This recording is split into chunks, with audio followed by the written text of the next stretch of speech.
Yeah. Good afternoon, everyone, and happy World Oceans Day. Welcome to another Exploring by the Seat of Your Pants hangout.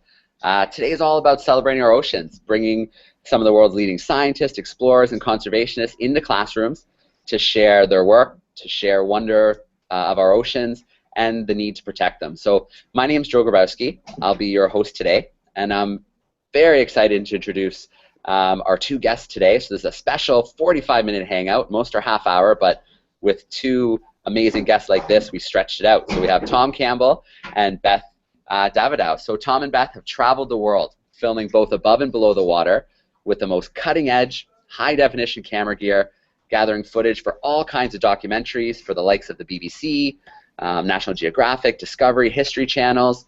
Their adventures have taken them, like I mentioned, all over the world: Papua New Guinea, Palau, Mexico, South Africa, Mozambique, and it goes on. That's just naming a few. Their hope is that their photographs, their films will help create an awareness that will get people interested and motivated to protect and preserve our environment for future generations. So they seek out projects featuring scientists who are working on really cool projects to show their work and get more people involved, because as we all know, we protect what we love, and if we don't know something and we don't know about it, we don't know why it needs to be protected. So Tom and Beth, it's great to have you joining us today. Well, thank you, Joe. Yeah, we're very glad to be here, even though we're talking to you from the desert of Arizona. Yeah, so I imagine that you're a little bit earlier than us, so we're just starting our afternoon here, so it must be about mid-morning for you. And this time of the year, does it get pretty hot in the afternoon? Well, most people think when you say you're from Arizona, they assume that you're from a place like Phoenix, where it's scorching hot. So today it's just a little over 80 degrees, and it's probably 20 degrees hotter in Phoenix, because we're at 5,000 feet of elevation up near the timber. So it's a really nice place to live. Yeah, well, I wish we were having... Oh, sorry, Beth. Oh, sorry, but it is far from the ocean, and everybody asks us, why do we live here? And it's easy, because we can get on a plane and fly anywhere we need to go to get into the ocean.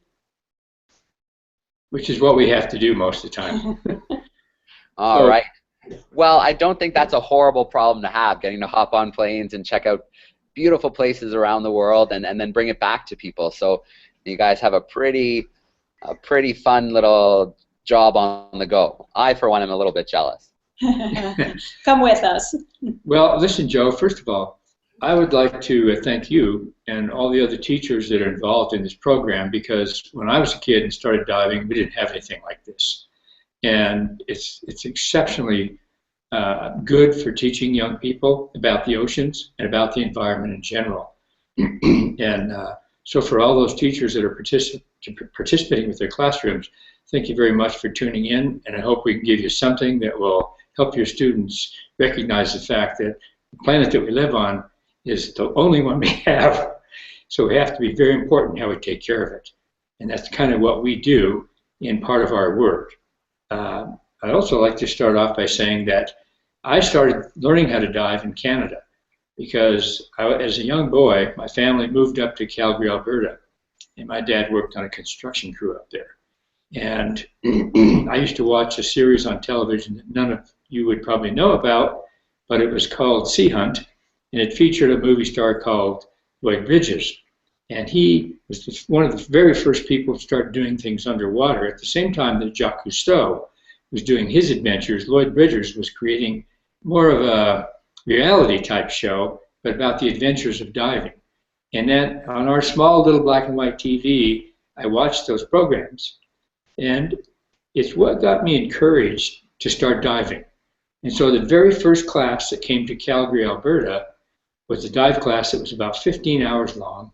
And I took that class, and it actually changed my life, because I got so interested in diving that I started diving in the lakes and quarries and under the ice and any place that I could in Canada. And it is very cold to dive up there, but just because it is and the weather's not the best all the time, doesn't mean you can't learn how to do that sport and have a lot of fun with it, and maybe even take it further into a career like I did. So to further my career, what I did was, after I learned how to dive and spent all those dives, in 2 years, I made 200 dives in Canada. And as you know, in Alberta, you get about 3 months of summer when you're lucky, and so the diving opportunities are fairly limited. So I had to do a lot of winter diving. But when I was 17 and 18 years old, that didn't bother me so much.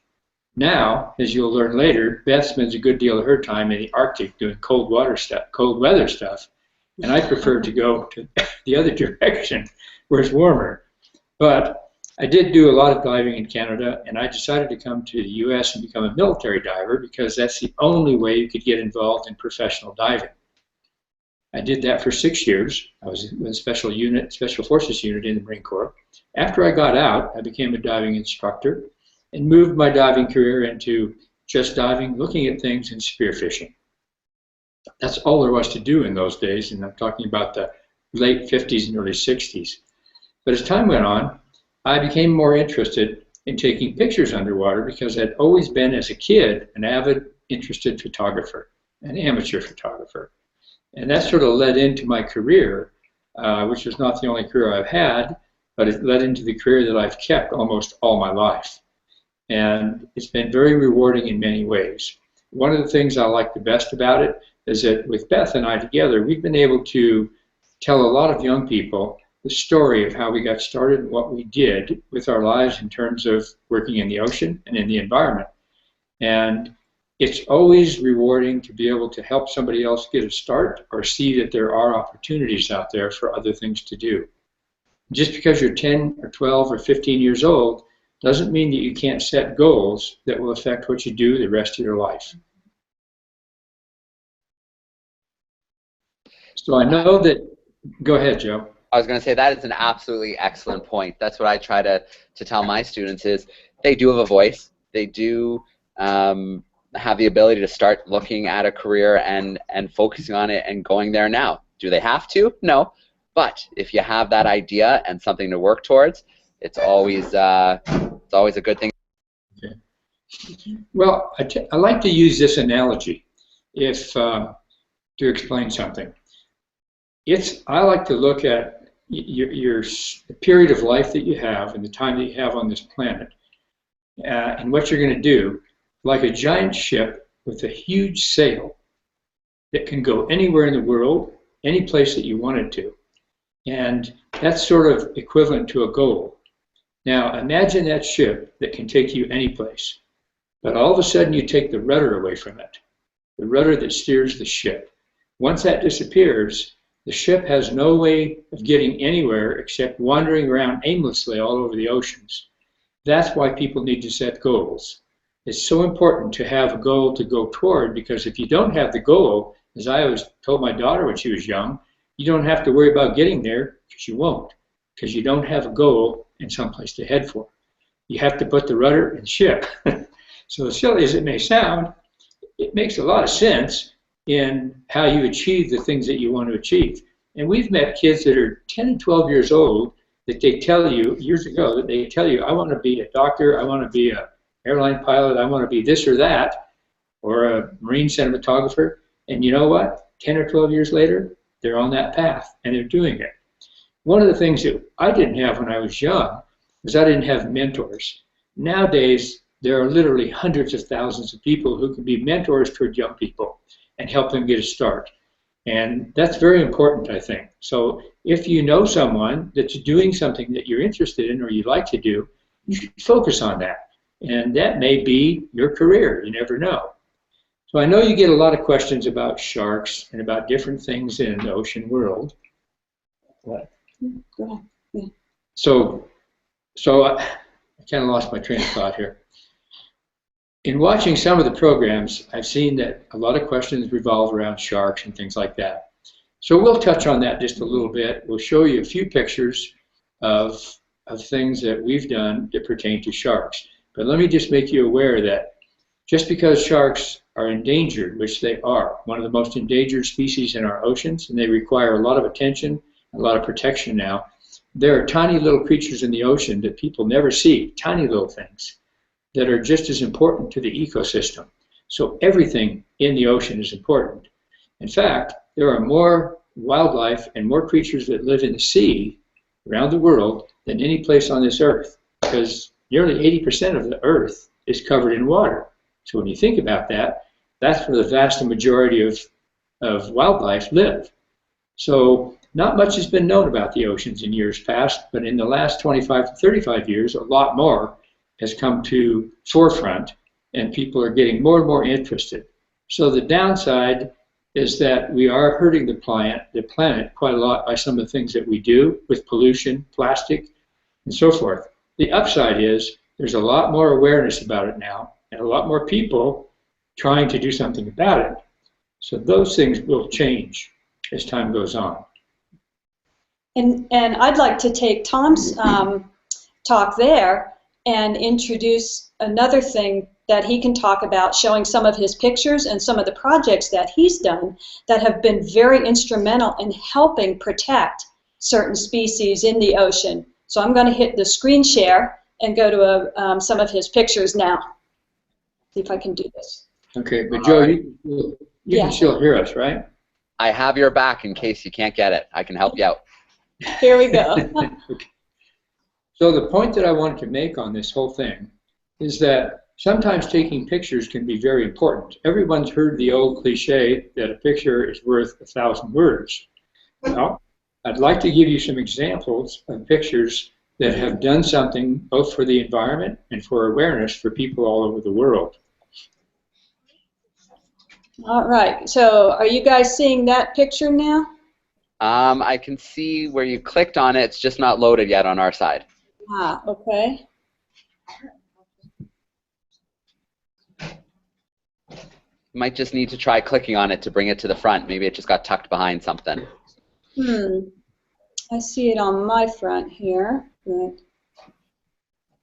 Yeah, just try sharing again, and remember it's the first option to share your whole desktop. Yeah, let me see. So anyway, the point that I want to make, Joe, for the students here is that sometimes students in their classrooms learn things that their parents have not learned because they may not have had the opportunity many, many years ago, just like I didn't. I had to start when none of these things were available. Nowadays, you can become more successful much faster than what you could when I was a young kid. And I had to write a lot of articles and take a lot of pictures and travel to a lot of places and sell things to calendars and books and brochures and advertising, marketing things in order to get a name out there that would create some kind of a road of opportunity for me to become successful enough to make a living at what I did. Nowadays, that can happen almost overnight because of the internet. Can you see that picture? How's it going on your end, Beth? Is it open on your screen? Yeah, it's open on my screen. Okay, so we'll work this out. What when you click share screen, did you use the option, the very first one called share your whole desktop?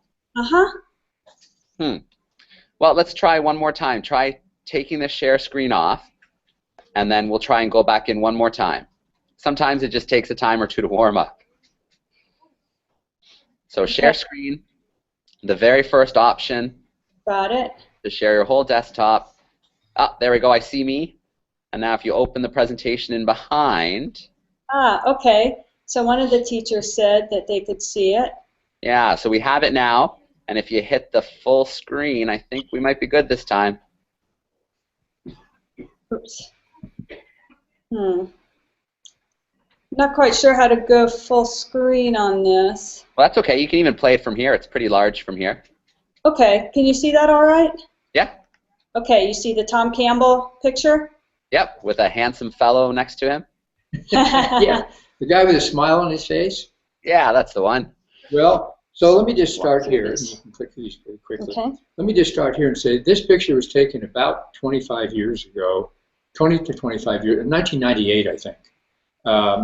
When I had been working in Africa on a film project, and nobody was diving with white sharks without getting in a cage. That was just starting to become popular. And I just felt that having learned a fair amount about sharks over the years and been photographing them for many years, I didn't feel the white shark would be dangerous. I think they're more curious than anything else. So when I opted to get in the water without a cage, everybody on the boat was mortified. And my assistant cinematographer, who was working the other camera, he said, "I don't think we should do this." And I said, "I think it's okay." So we went down to the bottom, and sure enough, the white shark showed up, and this picture was taken. And he was very curious. He just cruised around looking at us like, what is that thing? But he could pretty well see that it didn't look like what he was used to eating, so it didn't have a lot of interest other than curiosity. Click. So here's another picture that was taken of the same shark at a different time from the boat surface. And here, when I first got in the water, this white shark was about 15 feet long, and he swam right at the camera. And at this point in time, I was sort of thinking, maybe I didn't make the right decision. But as it turned out, everything was fine. As soon as he got close to the camera, he turned and swam away. And then on the later dive that afternoon, this shark picture was taken. And again, the same shark kept coming back and looking at us. And I'm filming it with one of the very first, in fact, the first full-on high-definition camera that was made for a very expensive Sony camera to be able to shoot high definition underwater. This is when it first started. Okay, now white sharks predominantly do not feed on anything that humans are interested in, and they're not interested in humans. By far, humans prevent more problems for white sharks than sharks do for us. So let's move on down the line here. And this is a picture that I've always liked. It was taken in 1997, and a picture of a white shark coming to the surface and opening his mouth, but not showing his gums. So he just kind of looks like he's smiling and introducing himself. And I've always liked the photograph that way because I've never been a big fan of Shark Week when they show pictures of sharks to make them look scary and dangerous. And I know that's a big marketing ploy and it sells, but it's not a true picture of what sharks are all about. And it really isn't. And here's one of the things that happens to sharks in the wild. This is a white shark that was killed in what they call a drift net, a giant net that's placed underwater that catches everything. Every type of animal that swims into it is trapped, then dies, and then is brought to the surface. This is a large shark that was caught off the Santa Barbara coast in that fashion. They brought the shark up to the surface, and they sold the jaws, and the rest of it they throw away, which is a shame.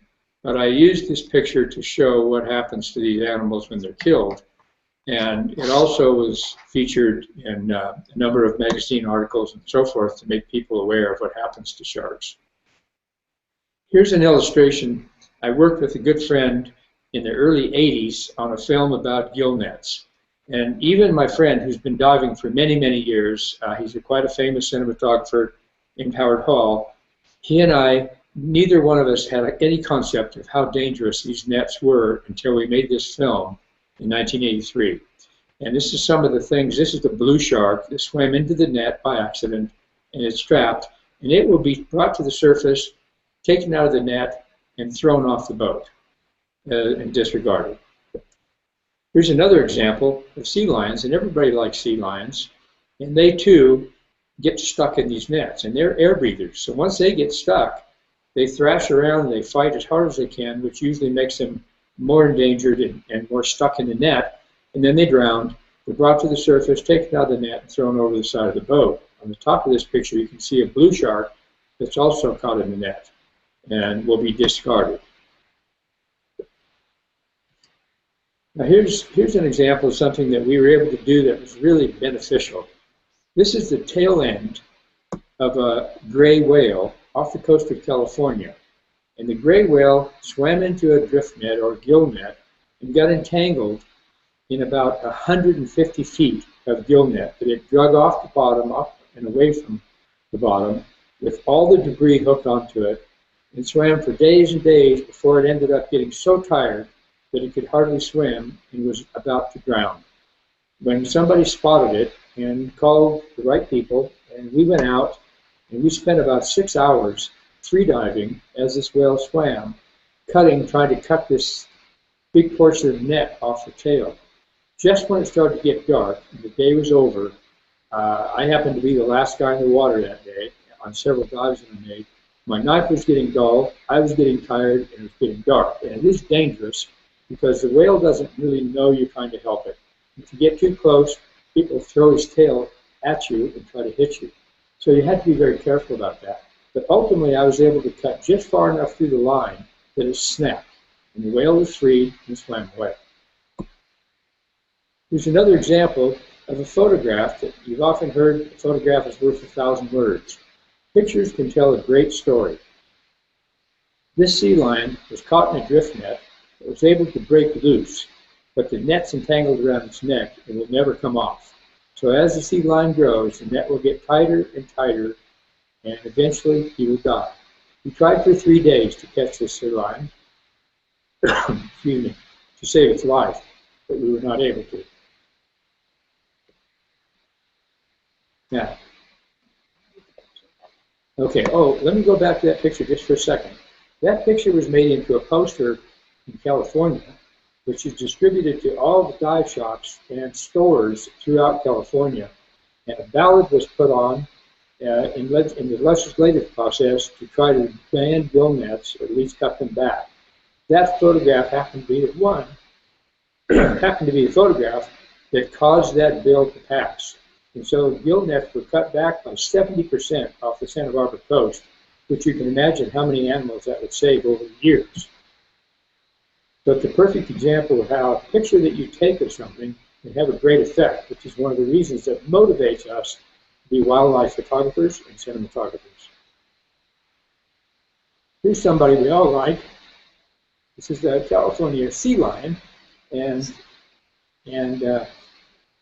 I'm sorry. Yeah, everybody in your class will correct me. This is a sea otter, and sea otters are found in Northern California mostly, and some in Southern California. They're cute little creatures. They've been around for thousands of years, and they are protected. So it's kind of fun to see them, even though they are endangered, mostly from commercial fishing nets and things like that. Here's one of my favorite pictures that was taken many, many years ago in Australia. And this diver on the surface was a new diver, and it's the first time she'd ever done a dive trip. And this is a giant whale shark, and they get small ones could be around 25 to 35 feet, and a large one could be up to 50 or 55 feet, weighing 50 tons. They're huge. It's the largest shark, and the largest shark and the largest fish in the sea. And this particular diver was on her first dive trip and got a chance to be photographed with this whale shark, which we made into a big print for her. She put it up in her office. People teased her because they'd been diving for years and never had anything like this happen. She goes on one trip and gets this. So these are everybody's favorite animal. These are called manatees, and they primarily live in various parts in the world, but they're very prevalent in Florida. And I took this picture when I was working with the Fish and Wildlife Project on scar patterns, because the endangerment here is that these animals are run over by boats a lot, and the climate also affects them. And so the climate change that's taking place on our planet right now is significantly affecting animals like this. Anyway, this picture's been used on posters that we sold about 60,000 posters around the world of these two manatees. They're very, very endearing animals, and they love people, and people like them. You can run this? Yeah. Okay, now we're going to show a short little film of Tom working underwater, and it's some of the other stuff that he's done, including the sharks. So let me see if I can bring that up. Are we still okay on a screen share here, Joe? Yes, I can still see me, so that means we're still sharing. We're looking good. All right, so let me get this going. So about 3 minutes long. Okay, so for the classrooms, what this is just a short piece that Beth put together of some of the things that we've shot. And some of these pictures are hers too. No, these are all yours. Okay. Yeah, this is all Tom. Okay, so this is to give you an idea of some of the things that we see underwater and the challenge of trying to film it. For many, many years, I was a still photographer.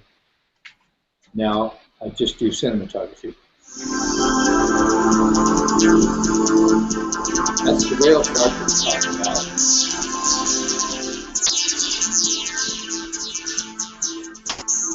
Manatees.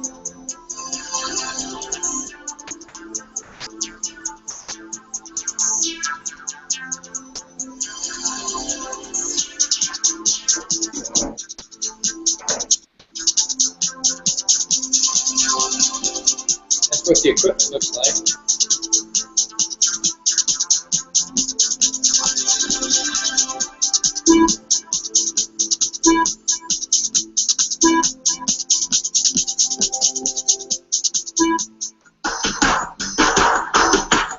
These are called bull sharks. They have the highest testosterone levels of any of the animals in the sea, or anything in the world, actually. This is my assistant cameraman. He's 6 feet 8 tall, 6 feet 8 inches. So you can generally get an idea of how big the bull sharks are. You can see they're also quite curious.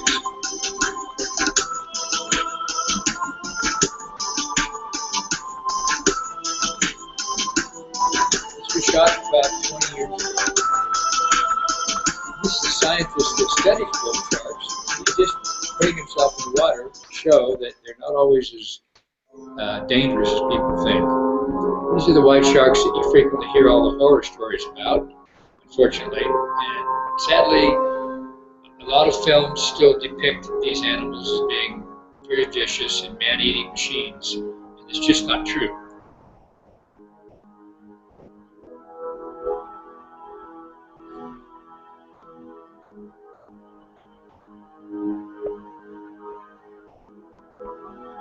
You can see that shark's just very curious about the equipment, about me. When he senses what it is, he has no more interest in it. This is what it looks like when they come to the surface to catch a seal.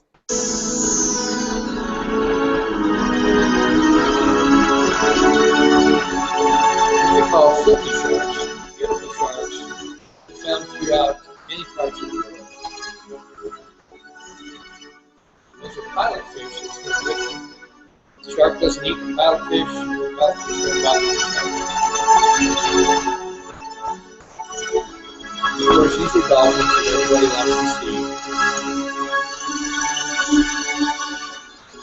These are what we call hangout sharks. They're strange.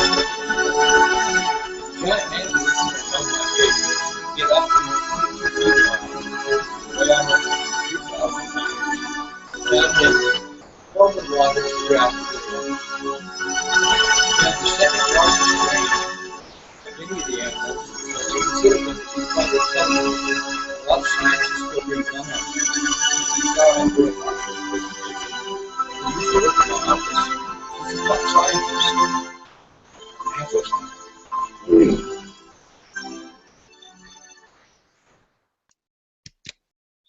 What happened?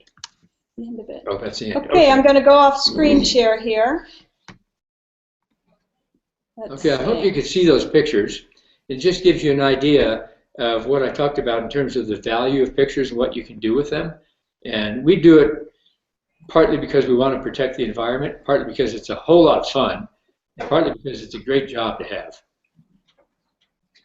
Yeah, absolutely. The video came through nice and clear, Okay. and it really gives a good idea of just the kind of creatures that you do get to spend your time with. And, you know, I think what's so important, like you say, is bringing these images back and showing people a world that most of them don't know exists. And, you know, it all comes back to people love what they protect what they love. They protect what they know. And right. that's what your stuff is doing. Yeah. Well, and you have to consider the fact that let's take sharks or the whale shark or the dolphins, any of those creatures. They're worth millions of dollars in revenue to tourists and people who like to see them. They're worth nothing when they're dead. And that's an issue that a lot of countries haven't grasped yet. And so they're still hunting and killing these things, and even though they're on the endangered list, but they shouldn't. So what I'd like to do now is introduce my partner, Beth, who's an extremely good photographer. And she's been involved with photography and cinematography now for most of her life. And she certainly rivals what I do. I oftentimes think she's better, but I don't like to admit that. So anyway, I want to turn this over to Beth now and let her give you some insight into things that she does and what she thinks about what we do. All right. Hey, guys. How's everybody doing on World Oceans Day? Good. Yay. All right. Thanks for being here. Hey, I just want to tell you a little bit about me and what I do and where, how I fit in here with Tom. because my story's a little different. I grew up in the Florida Everglades, and my parents would always take us down to the ocean and into the Keys. I went to Girl Scout camp in the Keys and learned to swim down there, and eventually learned to scuba dive. But I was very lucky because my mom and dad always were taking us somewhere in nature. And I grew up loving everything out in the natural world. And I kind of became an explorer when I was little. But I wanted to learn about everything, so in addition to things I learned at school, I took different summer classes at our local museum. And I ended up studying all kinds of science through my school and college career. And ultimately, I became a park ranger, and what I really loved there was taking everything I had learned, geology, biology, all the different sciences, and teaching the people who came to the national parks about these different scientific things. So I actually wasn't working on the ocean at that time, but then I got a job on ships. So I was kind of like a park ranger on ships, and that's called an expedition naturalist. So I still had to learn a lot about different things around different oceans in the world in order to teach people who came on these cruises about what they were seeing. So that was a lot of fun for me. So I'm just going to go through, like we just did with Tom, some pictures to show you some of the places I've been around the ocean. So we'll see if we can't get this slide share going again. I think we're pros now. I think it'll be no problem. No, I just have to find the right file. So maybe, I don't know, Joe, if you can, how much of the equipment that you can see in the background. Nothing now. Oops. Hang on a minute. Wrong slide. That's okay. All right. Looks good. Okay. All right. Okay, so here we go. Again, my favorite thing about the ocean is I love exploring it. I love learning about everything. Like Tom said, there's teeny tiny creatures, which to me are just as fascinating as the big ones, and I like learning about those. And then we like to take the photos and film so we can share that information with people around the world and teach them about it. I've been lucky to be a naturalist in many places around the world, especially on ships. I like to consider myself an explorer because explorers are curious and they like to learn. And now with film, and you can see the cameras that we use, I'm holding it there, we get to make stories that teach people about the incredible things we see in the ocean and why we need to protect these wonderful places. So learning, exploring, and sharing. We're all curious, and I think we all have an interest in the natural world and how we can help it and how we can make a difference. My very first job on a ship was down to Antarctica. I'm very lucky because I've now been there 14 times, and it is one of the most magnificent places in the world. You really feel like you're going all the way back into an ice age. So now when people talk about climate change and shrinking glaciers, I really know what they're talking about because I've been there and I've seen it. And I've been able to take pictures of the different animals that live there and the ice and really gain a better understanding of what is happening down in Antarctica. Because there's all kinds of animals there. The penguins are being affected by the changes in climate, which in turn is affecting the food that they are able to eat and the ice upon which they depend. And as the ice changes, the penguin populations are changing too. So climate change and all these issues are important for us to know about if we want to help protect these different animals.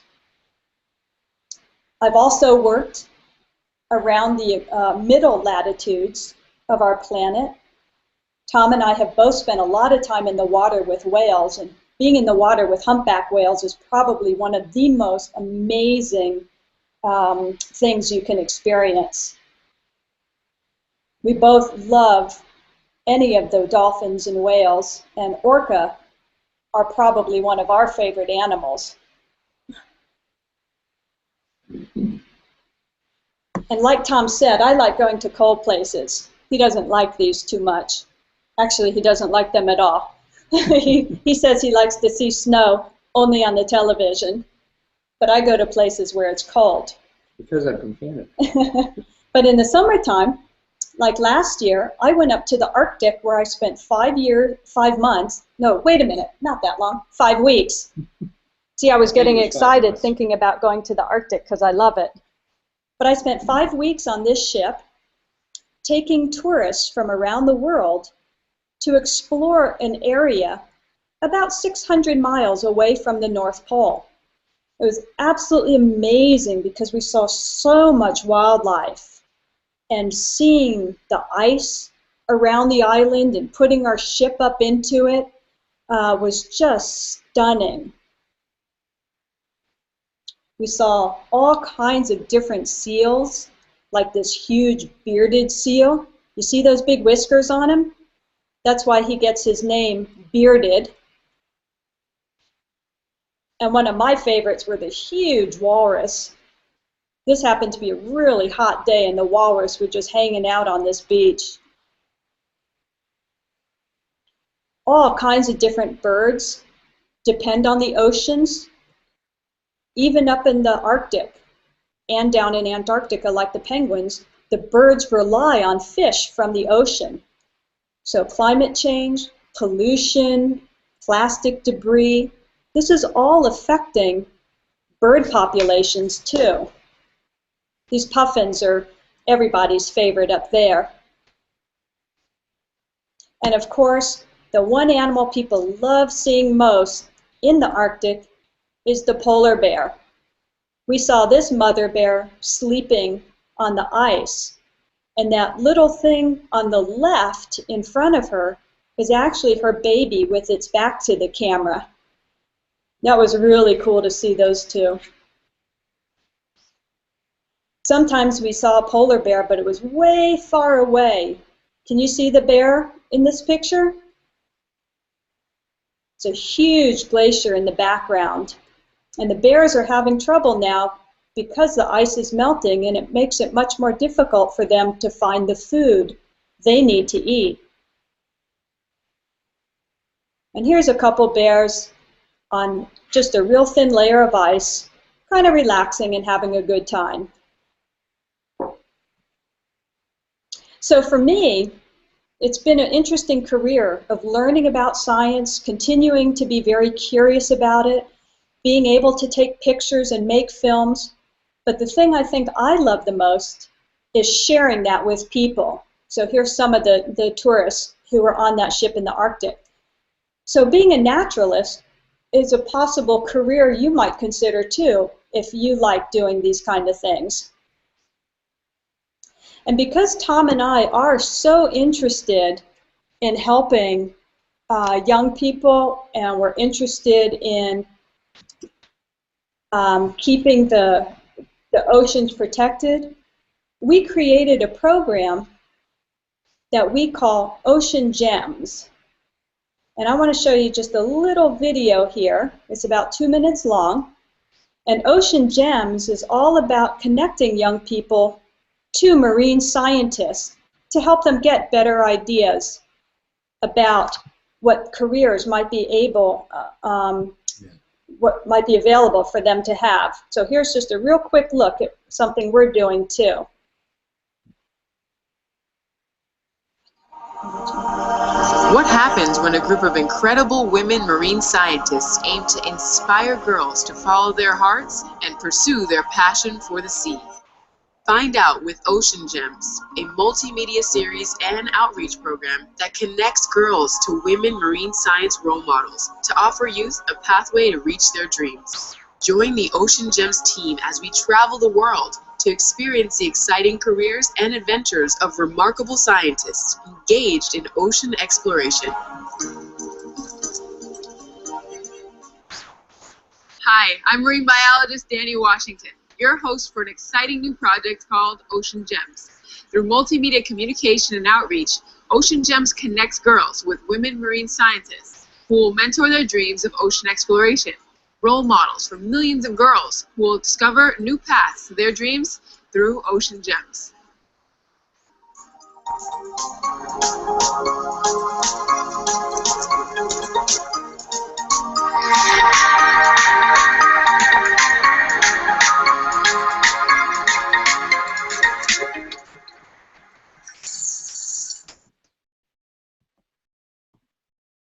Okay, let me see if I can get us back on here. You're back. We're back. So the thing for Ocean Gems, and it's not just for girls, it's for guys too, is that, you know, there's so much cool technology happening right now. Really, if I were your age again and back in school, I would be so stoked because you're at such a great time in the world now with all this incredible technology we have. Man, you can learn so much more about ocean animals. You can get into the deepest part of the oceans. There's still so much to learn, so much more exploring to do. And all of this new technology, like Joe has facilitated here, helps us communicate even more to the entire world to help get protection for everything. So with that, I guess we have a few minutes if anybody's got any questions. Yeah, absolutely. Well, again, thanks for taking this time to be with us and share your careers and your passions, because that's what it's all about, is finding role models and a new career path. So I'm sure your work is inspiring, and it continues to. So thank you so much. I'd like to introduce our classrooms very briefly. So we've already met my grade 7s, but joining us today we also have Mrs. Maresco's grade 5s, so from Troy in the United States. We have Mrs. Mask's grade 6s from Barrie, Ontario. Mrs. Charbonneau is in Surrey, BC with Division 6, and Mrs. Tuninga is in Prince George, British Columbia with grade 7. So let's get right to it. In Prince George, I know they're having mic problems, but I think they sent us, oh, they haven't yet. So when you're ready in Prince George, send your questions through the chat and we'll get to them. But now let's jump to Mrs. Maresco's class. Your microphone's on if you guys have a question for Tom and Beth.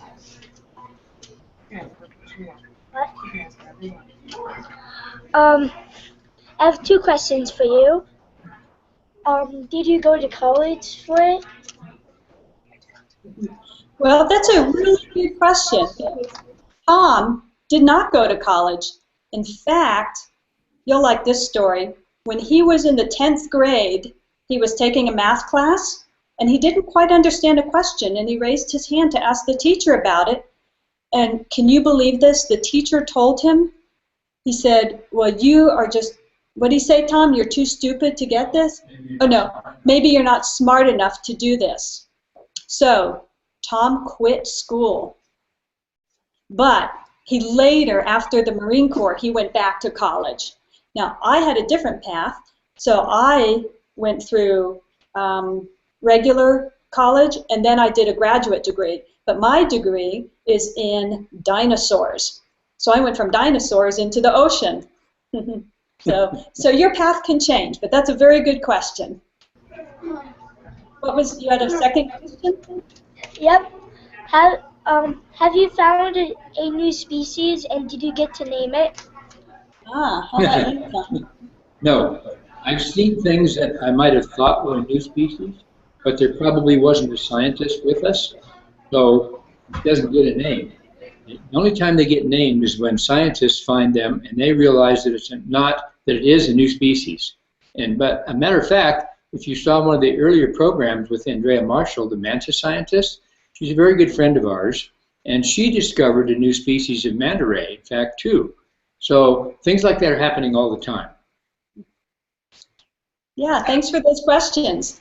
Yeah, I'm glad you mentioned Andrea. She's awesome, and she did a hangout earlier today. I think it was around 9:30 Eastern. So she's also fun to have and share with the students. We've got two from my classroom. We're going to let Giselle, do you want to come up and ask your question first? Don't be shy. Hi. Nice to meet you. Hi. What is the love your sweatshirt. Oh, thank you. I love Star Wars. May the Force be with you. What is the most amazing and beautiful place you've ever explored? Underwater or anywhere? Anywhere. Tom? Well, I'll go first, very briefly. It's a very difficult question because I get asked that question all the time. Where's the best place in the world you've ever been? And I've been all over the world in my career. So I have to come back with the question, what do you want to see? If you want to see sharks, you go to this part of the world. If you want to see beautiful coral reefs and things, you go to this part of the world. And that's why I only answer the question. I'm talking for underwater coral systems, and I like parts of Mexico for sharks and U.S. His favorite place in the world.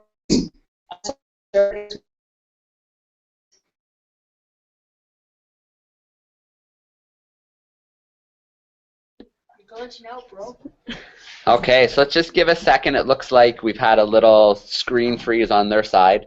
Oh. But, oh, there we go. Can you still hear me, Tom and Beth? Perfect. Okay, for whatever reason on your end, there's a little bit of interference, but it should clear after just a moment. So we heard Tom talking about places like Papua New Guinea to find amazing coral reef to explore, and Beth, you had just started before the mic problem started. I'm like Tom. I love so many different places in the world. Antarctica, the Arctic, the glaciers, and the beautiful scenery. But one of my favorite places, just the gorgeous oceans and mountains and everything, is Alaska. Okay, awesome. Thank you. Thank you. Frank, you want to slide up and ask yours quick, and then we'll go to the next classroom. Go ahead, bud. Hi, I heard you, Beth, talking about that you like that you like cold places. Do you like cold places or warm places better when you're going underwater? I can answer that question better than she can. Beth doesn't like cold water. She loves cold climates and loves to work in the Arctic, but when it comes to cold water, she's a wuss. Okay, so she likes being above the cold water, but not below. But I put a dry suit on when I'm in colder water. All right, good question, Frankie. Let's jump to Mrs. Mast's class. Your microphone's on if you guys have a question or two for Tom and Beth. Can you explain how your equipment works and if it's ever malfunctioned? Sure. You might be able to see a little bit of this. Here's what the camera housing looks like. There's a lot of accessories that go on this that are not on it right now. But as you can see, it has a port in the front for the lens. It's a big housing, and it's not real heavy, but it's fairly heavy. And here's the camera that goes in it. Yeah. So the equipment is fairly technical. And one of the things that we sort of like about the whole thing is it is technical, it's challenging. And yes, we do have problems with equipment, not all the time, but it does happen. And it seems to happen when you have the best opportunity for the best shot, something might go wrong. As far as the diving gear, I personally, because I was a military diver and I learned how to use a lot of real technical equipment, it's the best diving course in the world that the military offers. So I use a unit that's called a closed circuit rebreather. And so it's a heavy thing that goes on your back with just tiny little tanks, but I can stay underwater up to 5 hours. And there's no bubbles, no sound, and you breathe warm air. But they're expensive, they're very technical, and you have to go through special training to use them.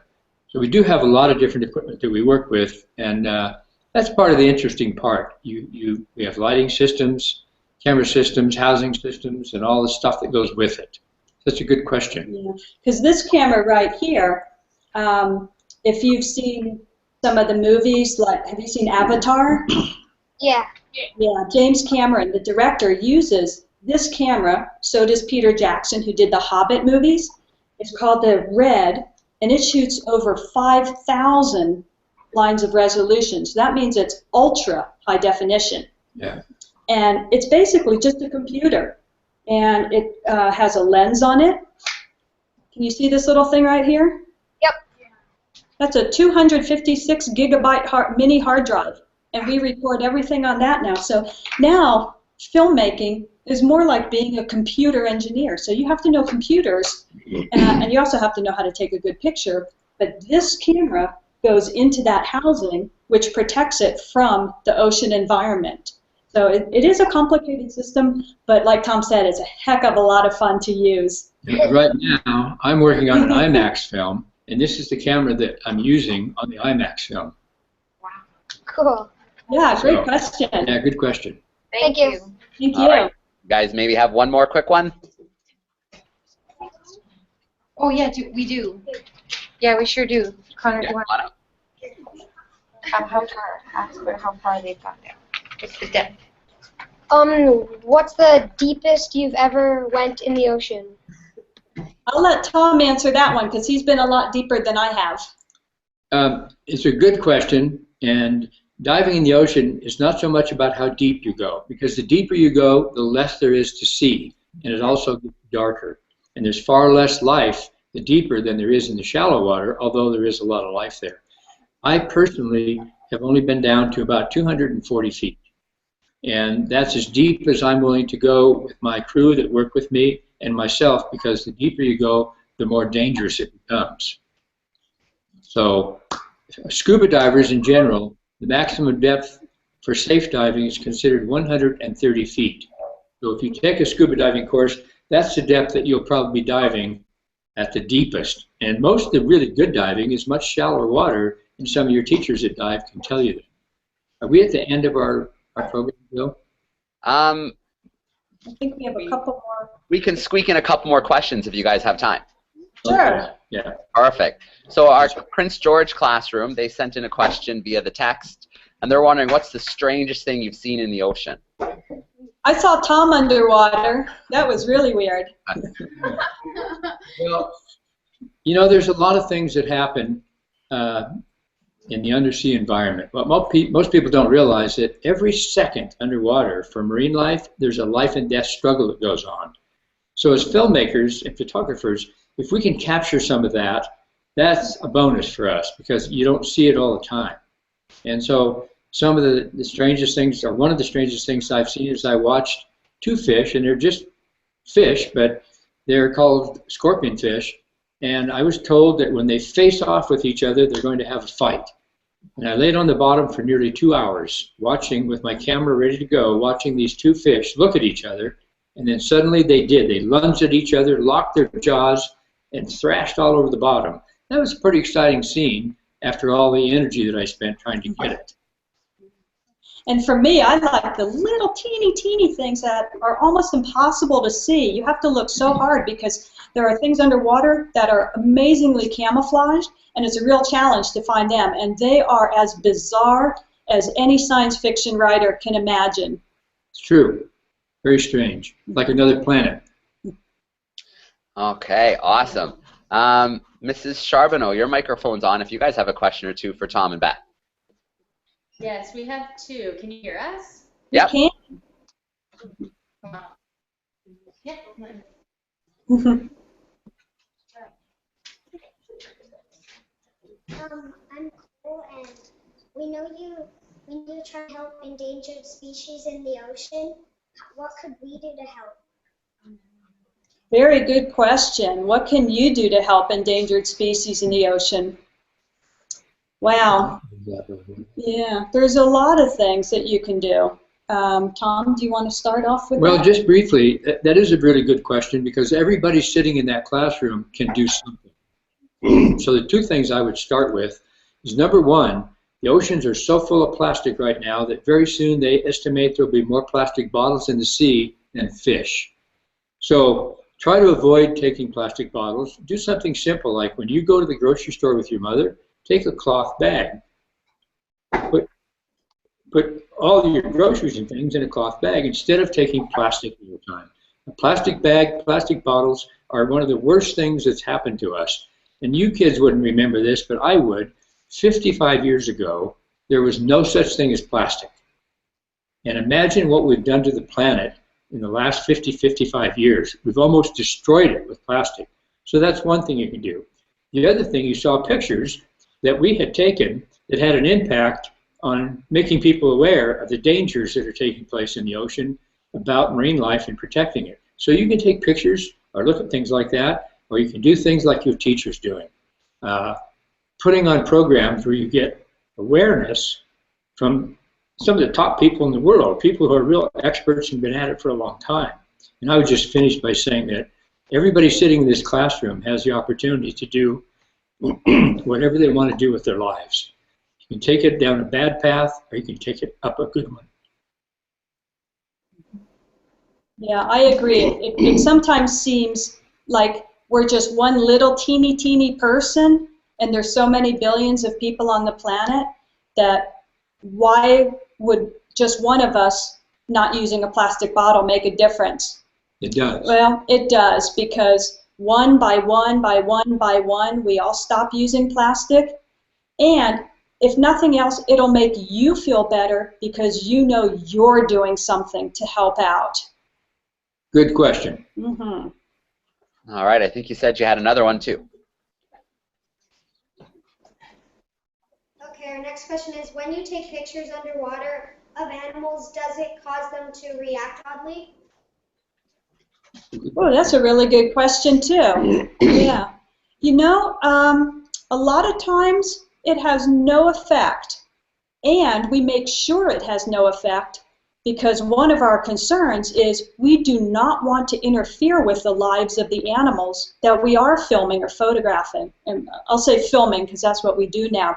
We do use very, very bright lights that we generally have on the camera at night. If we see that an animal is bothered by our presence or our activity or even by the lights, we stop and we go away because we do not want to bother the animals. Many animals, like Tom was talking about, are very curious and they come right up to you, even with bright lights. They'll get right in your face. Sea lion or seals, for example, will sometimes come up and hug our cameras, or they're hugging our legs because they're so curious and interested in what we're doing. So every animal's different, and every time we're underwater, we watch the animal's behavior and we adjust our behavior to make sure we don't bother them, because getting a good picture is not worth harming or disturbing an animal. Very good question. All right, excellent question and a very good answer too. And just maybe to wrap up, because the class from Prince George just texted one in, but another one has come. They're asking about any threatening situations, any situations where you felt maybe a little nervous while you were in the water. Well, from my standpoint, because I dive with a lot of technical equipment, the most dangerous thing in the ocean when I'm diving is me. For Special Olympics participants. Is that a question? It's announcements on my end at the school. Just, yeah, keep going. Yeah. No, really the thing you have to be careful about, when divers have accidents, injuries, or deaths, almost all the time, it's their fault. It's very rarely the fault of the marine environment or marine life. It's mistakes that divers make. So that just tells you that, one, if you're going to be doing diving activity, you should be very well trained. You should go through a good class. I mean, I went through several dive classes, including instructor programs, but the military was the best. And you just have to be careful with what you do. And as Beth said, you do not want to disturb the wildlife because it's their home. So you want to be very considerate of that. So the closest times that I've ever come to being injured in the water have been either things that I've done myself or with equipment for some reason or another. Yeah. And pretty much the same here. If we go into an area, say a reef, where we know there's an organism that might be poisonous that lives on the reef, we learn what that is ahead of time so we know to avoid it. And really, other than that, like Tom said, it's making sure all of our equipment is good and that we are properly trained and we just keep ourselves safe, because the ocean is really not a scary place. and it's so full of magic and wonder and exciting things that we just love going in there and exploring it. So we're very careful anytime we go. Okay, well, Tom and Beth, it's been an absolute pleasure to have both of you in this special hangout. I mean, all the hangouts have been amazing today, but to have a little longer one, little longer form has been really, really, really awesome to add to the program. So the work you're doing around the world is phenomenal, and it is an absolute inspiration. So keep doing what you're doing. It's so much fun to watch your adventures, to hear about your adventures, and I can't wait to see what comes next. Well, we're happy to be here. We're happy to enjoy spending some time with your students, and I hope they can remember that each and every one of them has the capability of doing exactly what they want to do if they set goals and work toward those goals. And each one of us has the power and the potential to make a difference in our ocean world. Okay, well, we are going to sign off for today, but before we do, I'm going to turn the microphones on so the classrooms just have a chance to say goodbye and thank you, and we'll wrap up for today. So here we go.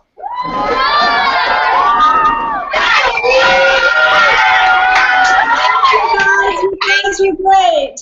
All right, that's always a favorite part at the end of the hangout for those parts. But again, thank you so much. We're signing off for today.